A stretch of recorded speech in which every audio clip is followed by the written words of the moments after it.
Hello, my name is Adrian Goldberg and welcome to the Byline Times podcast from the Byline Times. The Byline Times, it's what the papers don't say, what radio doesn't report and what telly doesn't tell you. This time, Westminster's culture of sexual misconduct. The Deputy Chief Whip, Chris Pincher, has had to resign from his senior position after drunkenly groping two men, although he remains MP for Tamworth. But the scandal has deepened following revelations that Boris Johnson was previously tipped off about Pincher's behaviour and apparently ignored it. This story comes as no surprise to Byline Times political editor and chief Westminster correspondent Adam Bienkov, who has written for us about Johnson's long record of dismissing and covering up similar complaints. We'll also hear from Byline Times editor Hardeep Matharu, who published articles detailing Westminster's sleazy culture well before the Pincher story broke. We'll hear from both Adam and Hardeep shortly. First, though, just a reminder that the Byline Times podcast is funded by subscribers to the Byline Times, our brilliant monthly newspaper. We can report without fear or favour because there is no wealthy proprietor behind us asking us to delete stories that might offend his mates. Our funding comes from ordinary readers taking out subscriptions to the Byline Times. So please subscribe if you can. You get details at bylinetimes.com. That's at bylinetimes.com. And if you've already taken out a subscription, thank you. Firstly, Hardeep, let me come to you and just reflect on the fact that the Pincher story is very much of the moment, but there is a deeply embedded culture of sexual misconduct at Westminster.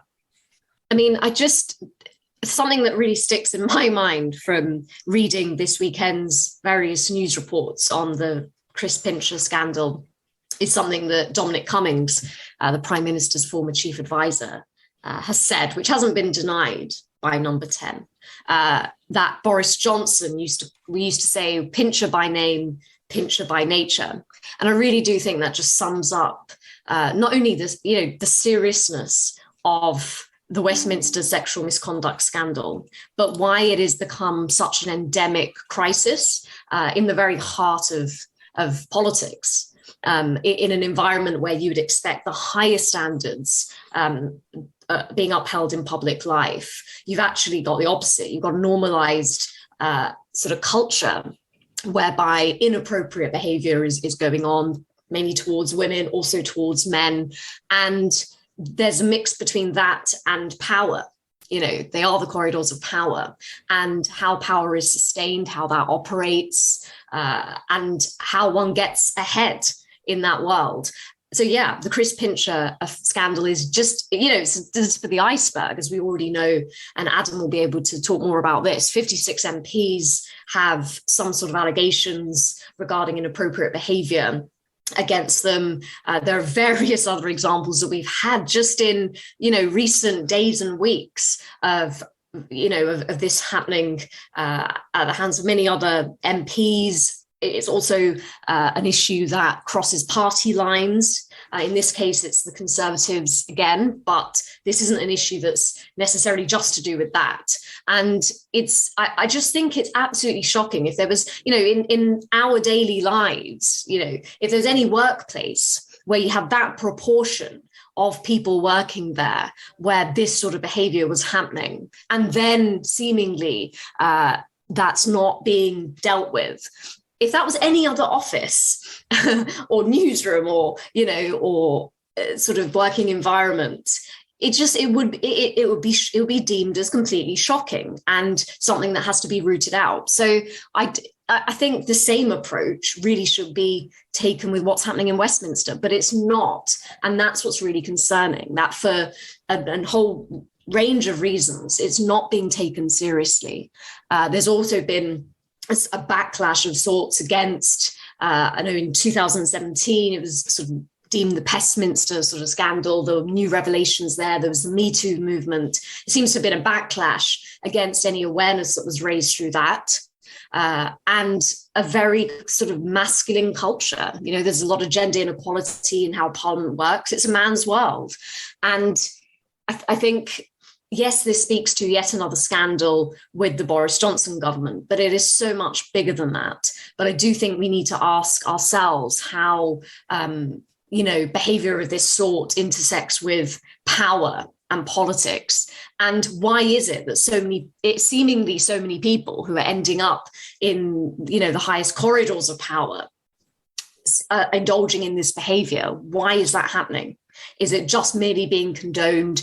Is there something else about the culture itself which is lending itself to that sort of behavior? All these questions should be really, really concerning. And the fact that it's Parliament should make that more of more urgent, more of a priority to deal with, because it obviously sets the tone for, the entire country to some extent. And yet here we have, Boris Johnson, the Prime Minister, saying pincher by name, pincher by nature. I mean, what sort of example or any sort of setting of standards does that give us? I think it's deeply, deeply concerning. We will talk about the fact that this isn't just a Conservative Party issue and it isn't just a Boris Johnson related issue. But Adam, you wrote recently for the Byline Times about Johnson's long record of dismissing and covering up allegations like this. Just tell us a little bit more about that. Yeah, well, I think it's worth saying, as Hardeep has set out, that some of the coverage of this has suggested it's about groping or a sort of a sex scandal, which it absolutely, yes, that is a feature of it, but it's not the fundamental issue here. This isn't predominantly, and I think the Chris Pincher scandal has shown this, isn't predominantly about sex, and it's not even sort of wholly about misogyny, of course, or sexism towards women. Although that's, of course, also a big part of it. But I think what the Chris Pincher case shows that it's what it's really about. It's about male power, and that can be power over, predominantly it's been over women and young women in particular, but it can also be over young men. And it's taking pleasure out of exercising power over other people, normally young people. And that abuse of power can be in like a career sense. So you can hold someone's career in their hands and it may not even have a sexual element at all. But in some cases, it does have a direct sexual sense. And certainly all the victims I've spoken to, they've said that that's the main feature of this abuse. It's about power and exercising power. And it's not just the power of the people who are taking part in these actions, who are abusing people. It's also the power of people who excuse that behaviour and protect those people in power. And I think we've seen that really clearly over recent days with Boris Johnson. Last week, when the latest Chris Pincher allegations, because obviously there's been allegations against him going back over many years, when latest allegations came up last week, the immediate response from Downing Street was that he had resigned, but that was the end of the matter. They said it drew a line in the sand. He'd done the decent thing was actually the line that was put out, which was quite a remarkable statement. But because Chris Pincher is a close ally of Johnson, helped him, protect him from being ousted as leader earlier this year, a deputy whip, he was extended protection by somebody in power. And Pincher and other abusers in Parliament are aware of the power they have, and they use that in order to exercise it over people that don't have it. And Johnson, himself, of course, has had allegations of sexual harassment against him as well. There was the Sunday Times journalist Charlotte Edwards, who accused him of assaulting herself and another woman back in 1999. And I previously have reported on allegations against a member of his staff when he was at City Hall. And again, at the time, he dismissed the allegations and took no action against his then deputy mayor for policing, because he was part of his team, he was part of the gang. He had the protection of Boris Johnson. So I think the power kind of works both ways. It's not just the power of the individual taking these actions, it's also the power of the people that protect them. And that power goes right to the top. And of course, it goes to Boris Johnson. And it's very clear that he has got a long record of not taking action against people who act in this way, of denying and glossing over his own actions in this respect, and now failing to take action to solve the problem, the wider problem, the broader problem in Parliament, even though, as you say, it is something that extends across all parties and right across the political divide. And Hardeep, this is important because if we want a Parliament that truly reflects the diversity of the UK, and recognising the fact that this isn't only about assaults on women, as the Chris Pincher case demonstrates, I think the culture at Westminster as I hear about it, as I read about it in Byline Times, could be particularly off-putting to women. And on Byline Times, we ran an article in which Tara O'Reilly, who used to work at Westminster for the Labour Party, said she'd set up an organisation called Women in Westminster to try and help women get into positions like the one she was in. But she says, I absolutely wouldn't advise women to work in Parliament now. And when people have been on the inside of Parliament and they are saying to women, don't come and work here, that's got to be bad for our democracy. Absolutely, Adrian. I completely agree. And I think Westminster already has this sort of perception, I think, amongst the public that it's sort of a closed shop. You know, it's a sort of its own bubble. The people there are sort of too detached from people in their everyday lives. I think issues such as this feed into that, as you say, because why would you willingly want to put yourself in an environment where, you know, you're having to navigate these power dynamics that Adam has set out and, you know, compromise yourself, have other people compromise themselves in order just to have a career, you know, in politics. That isn't something that should be a requirement. And of course, that's going to put people off. I mean, I've been in Parliament a bit, you know, Adam is there every day, more or less, but just a snapshot of why I felt so important to commission the investigation that Adam led with Sian Norris and Sasha Lavin on Byline Times about the Westminster sexual misconduct scandal. We had done a lot of work on our Byline intelligence team, looking at the data around Parliament and what it meant for gender equality and women's representation. We'd also done a lot on women's rights and them being eroded around the world and how that plays out at a very, you know, in our politics and why. But it was amongst all of these allegations that were still coming out. And we held a Byline Times book. There's a book event that we held in Westminster. And afterwards, some of the MPs who had attended hosted a few of us in the Strangers Bar inside Parliament, which is quite famous or infamous, I should say. And we sort of went down there. It was I was with colleagues. It was sort of very much a drink that was a work drink after the event. There were MPs. There was nothing that concerned me about people I was with or anything like that. But I remember thinking as I got to the bar and people say, well, what do you want to have to drink? And I thought, I best just have a soft drink.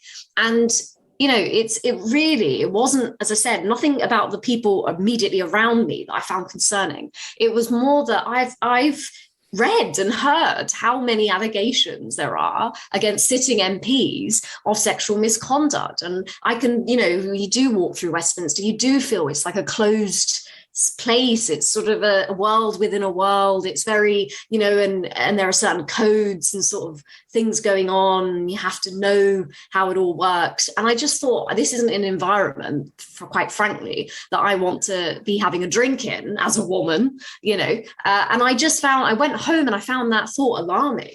You know, that this is Parliament. It's not like, you know, that's where I felt that sort of the need to be that cautious. And I think that really prompted me to think we've got to understand why this is happening. You know, why is it that nearly every other day now there's a new allegation surfacing? You know, what are some of the dynamics behind that? And yeah, and I think all of this, the longer it goes on, and as Adam says, the fact that it's not just about people exercising power over others, but the power then other people are using to cover that behavior up, that is going to be off-putting to women. It's going to be off-putting to lots of other people who want to go into politics. It's going to be off-putting to the public, who increasingly will see this as it's just a world of its own. It has its own code of conduct. The rules don't apply. It's one rule for them, one rule for us. It just feeds into that wider sense I think the public has, which goes beyond the Johnson government, of this is so far from our lives every day, so far from what we expect, and they just carry on. Yeah, and that laddish culture, for want of a better word, that drinking culture, Adam, seems to be absolutely embedded in Westminster. Well, yes, I mean, there certainly is a problem with alcohol in Westminster, but I think we do have to sort of be careful about this, because often the response of parliamentary authorities whenever this scandal sort of rises to the surface is to blame it on a sort of so-called drinking culture in Parliament, and the sort of few actions they take to supposedly to protect people or to deal with the scandal is to put limits on that. So recently, parliamentary authorities stopped staffers from drinking on certain days. Now, given the fact that actually predominantly the victims of some of these actions are staffers themselves, and the perpetrators are predominantly people in power, including MPs, it's almost like victim blaming, sort of restricting the ability of staffers to go for a drink. And of course, it's worth saying there are plenty of other workplaces where people go for a drink on a Friday night after work, and where this behaviour doesn't happen. However, I think where there is a problem, it's not so much the sort of drinking culture, although of course that is a factor in people's behaviour. It's more of kind of like a bar culture, where a lot of the decisions about people's careers are made inside the bars, and particularly in the Strangers Bar, which Hardeep mentioned earlier. And there are people there in senior positions of power who sort of hold court on the terrace bar overlooking the Thames. And people know that the way you advance your career in Westminster is to either be part of that kind of drinking gang, being in their gang, going every night down to the Strangers Bar, or in some cases, it's even more explicit than that, where these so-called gatekeepers, these people in positions of power, MPs, senior staffers, will explicitly say to people, to young staffers, well, here are, as Stella Creasy told us, will explicitly say, in order to get ahead, you'll need to do me sexual favours. But even if it's not as explicit as that, there is an awareness among people trying to advance their careers that if these gatekeepers act in that way, that they have to keep quiet about it, because if they speak up, then their careers will be damaged. And of course, that's what victims have told us happened to them. Tara O'Reilly in particular said that her career in Westminster was effectively finished by speaking up about these issues. So yes, I think there is a problem with drinking, and it does make the behaviour worse, but it's more of a symptom than it is the cause of this behaviour. Mm-hmm. And at the same time as acknowledging that it is broader than Johnson, and I'll talk about that in a moment, but you've mentioned some of his own past indiscretions, for want of a better word, and the old cliche that a fish rots from the head. If the person who is at the top of the professional tree in Westminster doesn't appear to take these kinds of allegations seriously, it does send a signal. Yes, of course it does. And when the recent case of Neil Parish was revealed by Conservative MPs themselves who came forward as whistleblowers, there was criticism of those MPs from a senior aide to Johnson, his campaign strategist David Canzini, who rather than attacking Neil Parish, blamed these women for coming forward and speaking about it semi-publicly. Also, when last week, when the allegations emerged about Chris Pincher, Johnson's communications chief reportedly said that everybody should think about Chris Pincher, and he's going through a hard time and we need to look after him. And so all of this does come from the top, and it does kind of send a message to people that just to discourage them from coming forward and talking about these issues. And those messages and that culture does come from the top, and it comes from Johnson, who, as you say, has got a long record of not taking these issues seriously. I think that is absolutely characterised by his reported comments saying pincher by name, pincher by nature, which just shows exactly the attitude that he has to situations like this. And of course, this does go across all parties, but change only ever comes from the top, and you need somebody who, at the very least, takes this seriously, even before you get into how exactly you solve the problem. Yeah, I know that Scotland Yard has dropped a sexual harassment investigation into the SNP MP, Patrick Grady. But Patrick Grady, who was previously subject to a parliamentary inquiry, has apologised. He said he was profoundly sorry after the parliamentary inquiry found that he had acted inappropriately towards an SNP staff member. So we do have to bear as we've been at pains to emphasise, this is cross-party. Yes, and the bar for prosecution is obviously very high in these cases. And that's part of the defence that Downing Street has made about appointing Chris Pincher to reappointing him to the whip's office is that there was no formal complaint and that these were sort of unsubstantiated allegations against him. But actually, look, everybody knew what sort of behaviour Chris Pincher was getting up to, even if they didn't have proof. And often it's very hard to get proof. It's a case of one person's word against another. But if you're getting lots of people coming to you and saying this guy is behaving in a certain way, then you have to take it seriously. It's not good enough just to say nothing has been proven. You need to have a sort of your first preference should be to believing people who come forward and believing the victims. And Hardeep, spoiler alert, there will be more revelations emerging in the Byline Times at bylinetimes.com over the coming days, and they will not involve the Conservative Party. Yes, Adam, Sean and Sasha are currently investigating how this is a problem in opposition parties as well. What sort of things might have happened there. And I think the reason we are going to keep doing this, because it is an endemic crisis. It's not just something that is slightly concerning. This should be shocking, should be seen as shocking, but we need to uncover why exactly it's happening and get to, and start looking at what are the solutions to some of this stuff. I think for me as well, one of the things that really stands out from all of this is, increasing representation itself doesn't necessarily lead to transformation in the culture and in terms of outcomes. So just because we have many, many, many more women in Parliament now doesn't mean that suddenly there isn't a problem with regards to misogyny, with regards to sexual misconduct.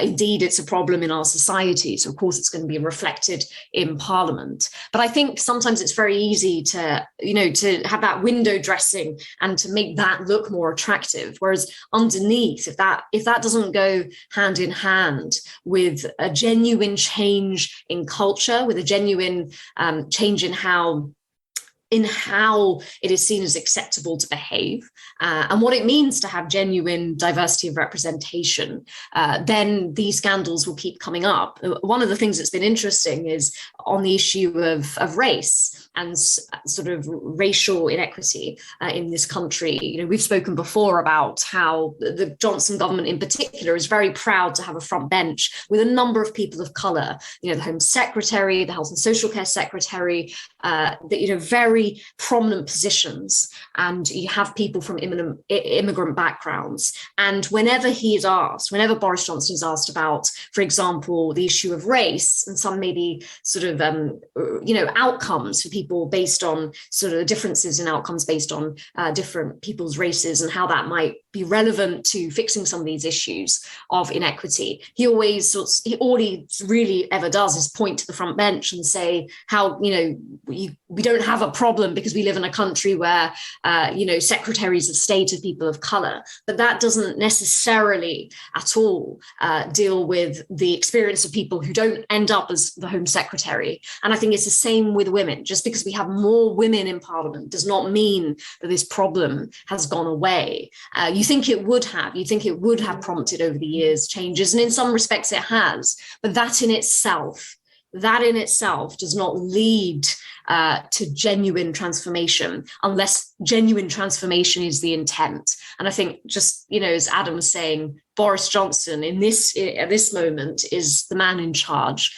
And from his actions and his words, not just in the past, but in terms of now the Chris Pincher case, we're not hearing anything, I don't think, that inspires sort of confidence that this issue is being taken seriously and will continue to be taken seriously, which is why on Byline Times we're going to stick with this. And if anybody does have an experience that they think is relevant to share with us, I would encourage them to confidentially contact Adam Bienkov, Adam at bylinetimes.com. They could be anonymous, but it is important to share any instance with us so we can potentially, look into this as a structural issue and try to highlight how we can stop it from happening. Hardeep, thank you. Thank you also to Adam, sounding very busy where you are in Parliament, Adam. Thanks so much for your time, both of you. I'm Adrian Goldberg, and this has been the Byline Times podcast, funded by subscriptions to the Byline Times, which is edited by Hardeep. You can find out how to subscribe to our wonderful monthly newspaper at bylinetimes.com. And don't forget as well to check out the Bylines app on your smartphone, opening up the world of our regional bylines too. Thank you very much indeed for listening. We'll see you again soon. Cheers now. Bye-bye.